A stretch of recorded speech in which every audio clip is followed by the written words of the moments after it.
Pavisam drīz manā īpašuma portfelī parādīsies jauno dzīvokļu projekts. Bet šeit nē, Rietumkrastā nē. Tas vairāk būs Liepājas centrālajā daļā. Bet, ja reiz atrodos Rietumkrastā, tad jūsu uzmanībai viens interesants stāsts.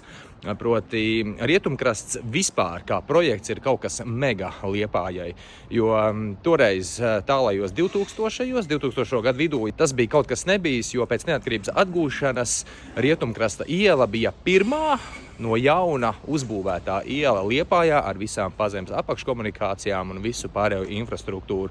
Nemaz nerunājot par 4 no jauna būvētiem dzīvojamajiem namiem un arī tirzniecības centru Bāta taipus Vaņodes ielai, kas to visu apjomu padarīja vienkārši neiedomājamu.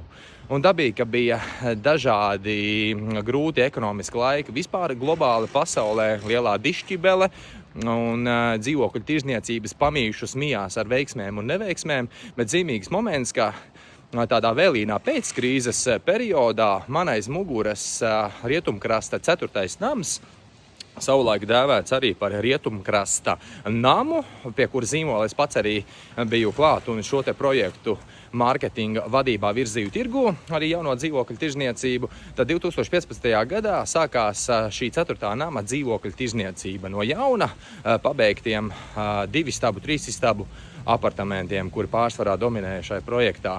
Un tad mūsu sekotājiem ir jautājums, jo ik pa laikam mēs redzam, ka tirzniecībā parādās šajā no jauna uzbūvētajā kvartālā dzīvokļi. Mēs visas cenas publiski varam redzēt, bet jautājums sekotājiem, vai jūs uz ātro varat savā domgājienā pateikt, par kādu vidējo kvadrātmetra cenu 2015. gadā varēja iegādāties dzīvokļus Rietumkrasta namā, jeb šo Rietumkrasta ielā 4. Būtu ļoti noderīgi un interesanti uzzināt jūsu domu gājienu, jo dzīvokļi šajā periodā no 15. līdz 16. gadam pilnībā tika iztirgoti, kopumā 29 dzīvokļi. Tātad kāda bija vidējā kvadrātmetra cena Rietumkrasta ielas 4. namā? Rakstiet komentāros!